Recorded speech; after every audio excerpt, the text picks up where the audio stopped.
तो आप क्या समझते हैं कि देखिए सोसाइटी के अंदर तो आपके पेरेंट्स हैं, आपके टीचर्स हैं और आपके स्कूल के चलाने वाले हैं।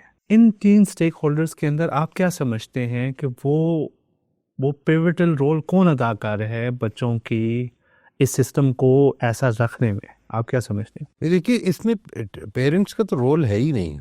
पेरेंट्स तो असल में एक पैसिव रोल प्ले कर रहे हैं ना। अच्छा। वो जो सोसाइटी ने उनके दिलों में एक्सपेक्टेशंस पैदा की हैं, वो उन एक्सपेक्टेशंस के मुताबिक अपने बच्चों को परखना चाहते हैं। सही हो गया।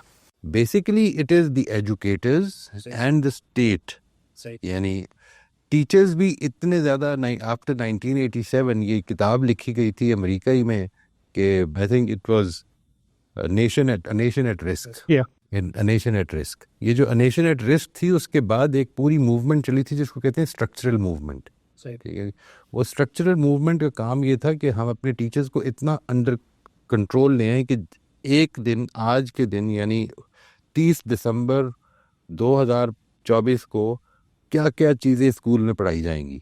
ठीक है, पहले सब्जेक्ट में, दूसरे सब्जेक्ट में, तीसरे सब्जेक्ट में, चौथे सब्जेक्ट में हमने उसको इतना स्ट्रक्चर देने की कोशिश की। इसका नतीजा क्या निकला? इसका नतीजा ये निकला कि वो काम जो कि क्रिएटिव काम था, उसको हमने टोटली मैकेनिकल काम बना दिया, मोल्ड में डाल दिया, ताकि वो कंट्रोल हो सके। वी कैन जज कि ये टीचर ने ठीक परफॉर्म किया, इसने ठीक नहीं किया। सही। द थिंग इज़ दैट हमारे इस एजुकेशन सिस्टम के अब मौजूदा पैराडाइम में देयर आर ओनली, जो आपके मौजूद हैं वो प्राइवेट एजुकेटर्स हैं, और जो एजुकेटर से मेरी मुराद टीचर्स नहीं है, यानी वो लोग हैं जो कि एजुकेशन सिस्टम्स रन कर रहे हैं पाकिस्तान में। बिल्कुल सही। और दूसरी स्टेट है।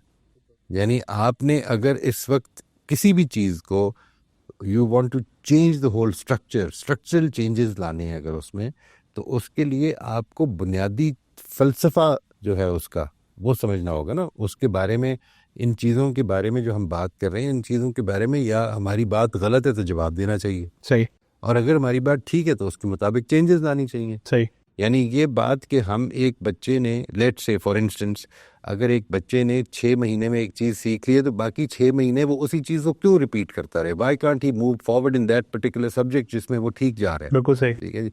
और वो जिसमें वो सीख नहीं सका है 1 साल के बाद भी, उसमें उसको प्रमोट क्यों कर दिया जाए जबकि अभी गैप्स रहती हैं? बिल्कुल सही है। इसको समझाने में कोई मुश्किल है? इसको समझने में कोई मुश्किल है? यानी ये बात क्या हमें कोई ऐसा भी आदमी जो ये कहते हैं कि नहीं, सारे बच्चे जो हैं वो असल में मशीन्स की तरह, ये एक कुर्सियों की फैक्ट्री की तरह एक जैसे निकलने चाहिए? सही है। ये वो जो 1970s में एक बड़ा खूबसूरत गाना बना था, उसकी वीडियोस आज भी यूट्यूब पे मौजूद है जी। Break in the wall, break in the, ये वो उसका था, मशहूर आदमी था वो, मुझे उसका नाम भूल रहा है इस वक्त, but you must see that video. It's a beautifully it is a beautiful representation of what the education system is producing। ये 1970s की बात है जी। सही। ठीक है, कि बच्चा जो है उसको हम, जिस तरह एक ईंटों की दीवार होती है, उसमें उसकी एक ईंट जो कि बिल्कुल स्टैंडर्ड पे बनी हुई हो, वो बनाना चाहते हैं। ठीक है, and a human being is not like that. वो बना ही नहीं है इस तरह। वो इसलिए बना नहीं हुआ। बिल्कुल सही। अब इसमें कोई शुबा है? यानी अगर ये शुबा नहीं है तो फिर ये सारा सिस्टम असल में इस प्रेमिस पे बेस्ड है। मोहित साहब, आपकी बात बिल्कुल सही है।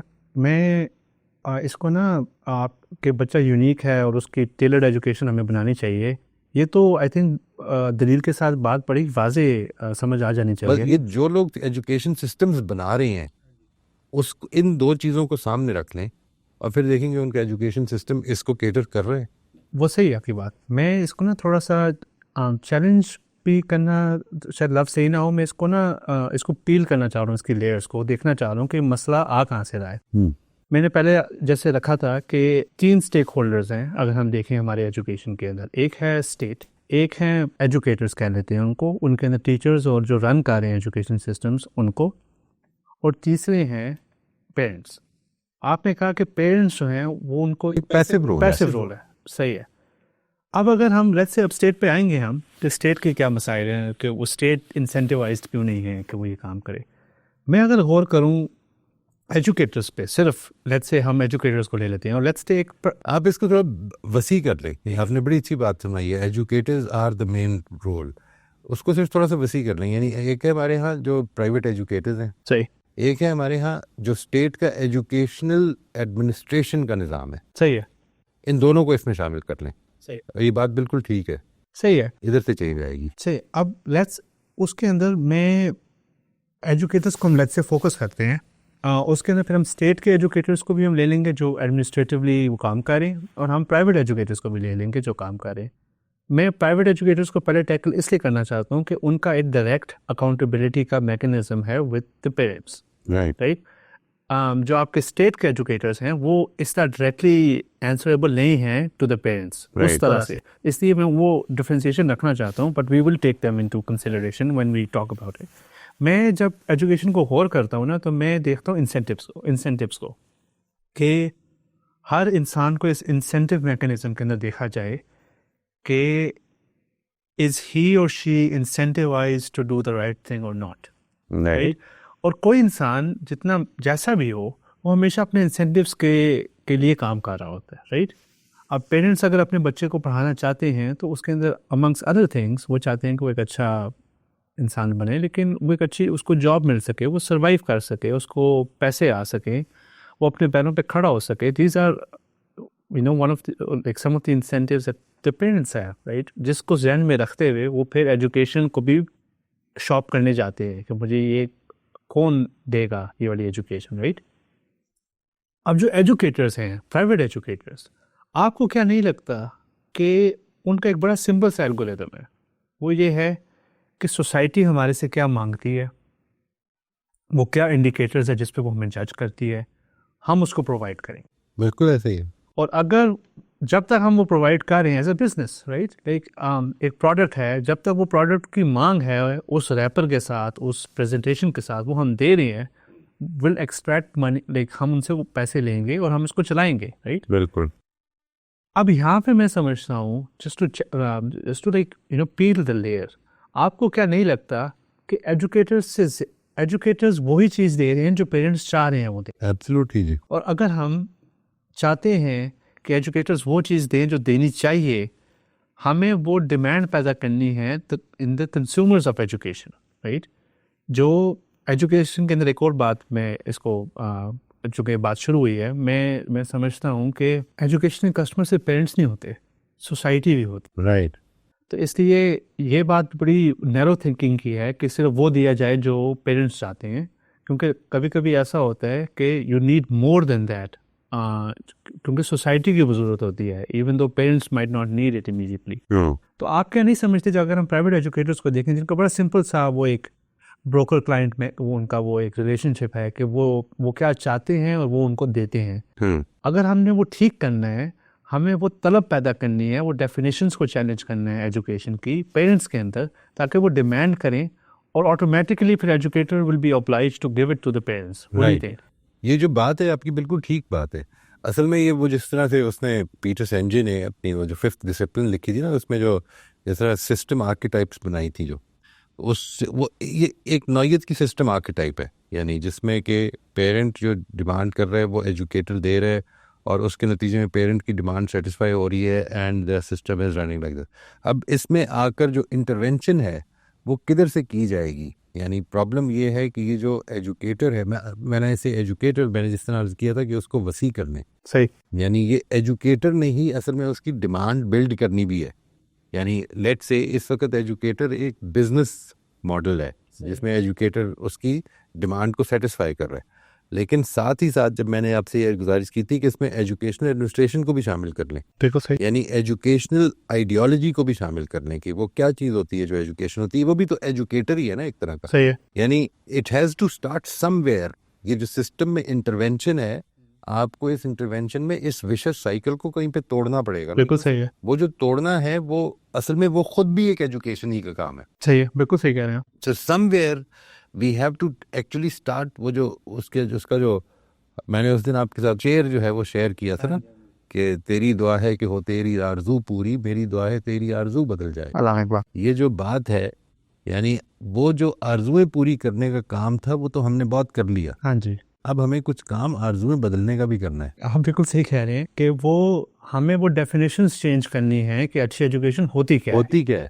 ये तो बात बिल्कुल समझ आ गई कि जब हमने वो डेफिनेशंस चेंज कर दी कि वो मेरी दुआ है कि तेरी आरजू बदल जाए, कि अब हम जब सोसाइटी का एक डेफिनेशन चेंज हो जाती है कि अच्छी एजुकेशन का मतलब ये नहीं है कि मेरे बच्चे ने इतने नंबर ले लिए या मेरे बच्चे ने ये क्लास पास करके दूसरी क्लास में चला गया, वो हम इंडिकेटर्स चेंज कर दें कि वो उसकी सोशल इमोशनल लर्निंग कैसी है, कॉग्निटिव स्किल्स कैसी हैं और बहुत सारी चीज़ें कैसी हैं, हम वो डेफिनेशन चेंज कर देंगे तो ऑटोमेटिकली बच्चों को वो देना शुरू हो जाएंगे। बिल्कुल। बात इसमें मैं करना चाहता, इसको पॉइंट ही थोड़ा करना चाहता, इसको इन्वर्ज करना चाह रहा था कि एजुकेटर्स का रोल तो फिर भी, प्राइवेट एजुकेटर्स की मैं बात कर रहा हूँ, फिर भी वो यही है कि जो मेरी जो डिमांड है मैंने उसको सप्लाई करना है। राइट। और मेरा ये इसमें ये एहसास है कि जब तक हम द कंज्यूमर्स ऑफ एजुकेशन को उनके जहन में ये डिमांड पैदा नहीं करेंगे कि असल में एजुकेशन ये होती है, तो प्राइवेट एजुकेटर कुछ ज़्यादा कर नहीं सकते क्योंकि वो जिस मॉडल को फॉलो कर रहे हैं। Totally agree, I totally agree. यानी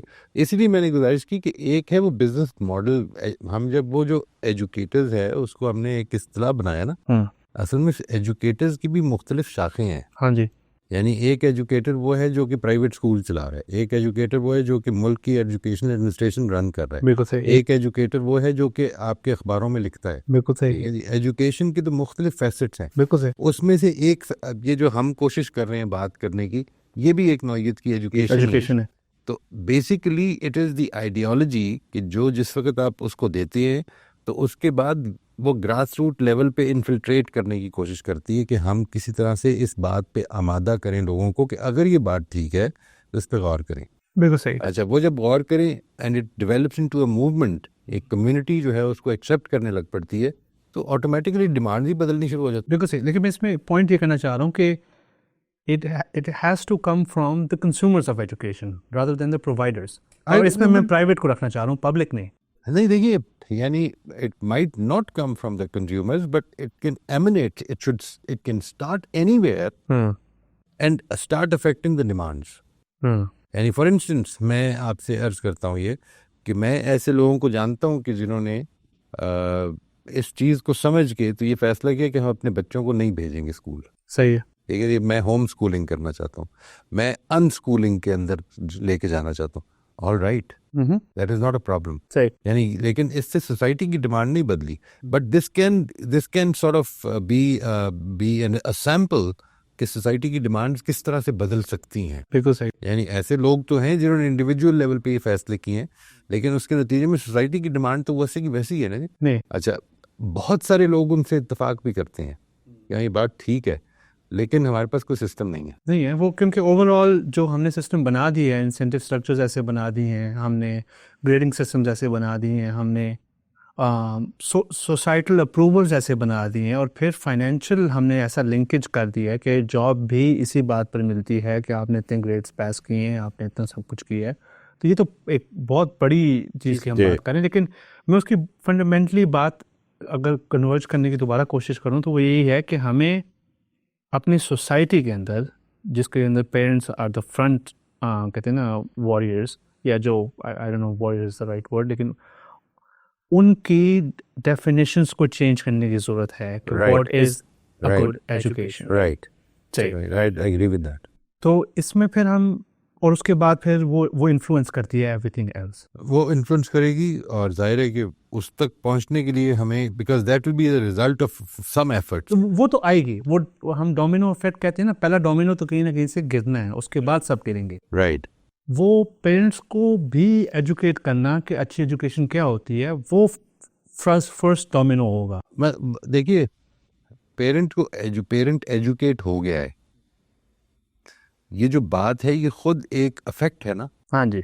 वो जो असर है ये है, वो मुअस्सिर क्या होगा, वो इसके भी बारे में मैं आपसे अर्ज कर रहा हूँ कि वो खुद एक एजुकेशनल काम होगा। बिल्कुल सही काम है वो, आई एग्री विद यू। और वो हम एजुकेटर्स कहें, एजुकेशनल एडवोकेट्स, आई थिंक वो विजनरी एजुकेटर्स ही होंगे। हाँ जी। यानी ये बात कि I am not saying that I am a visionary educator, what I am saying is कि कोई ना कोई आदमी जो कि इस पैराडाइम के ऊपर खड़ा हो के हमें अपनी एजुकेशन को जो अकल तकाजा कर रही हो तो उसके मुताबिक तो बनाना चाहिए ना। बिल्कुल सही। वो ये जिम्मेदारी अदा करें जिसमें पेरेंट्स के अंदर ये, राइट। और जब मैं कहता हूँ पेरेंट्स के अंदर, आई मीन कलेक्टिवली, एक कम्युनिटी कैसे बनती है, it's bunch of families, bunch of parents, तो उनके अंदर ये अगर डेफिनेशंस चेंज कर दी जाएं तो उसका इफेक्ट हमें हर जगह पर दिखाई देगा।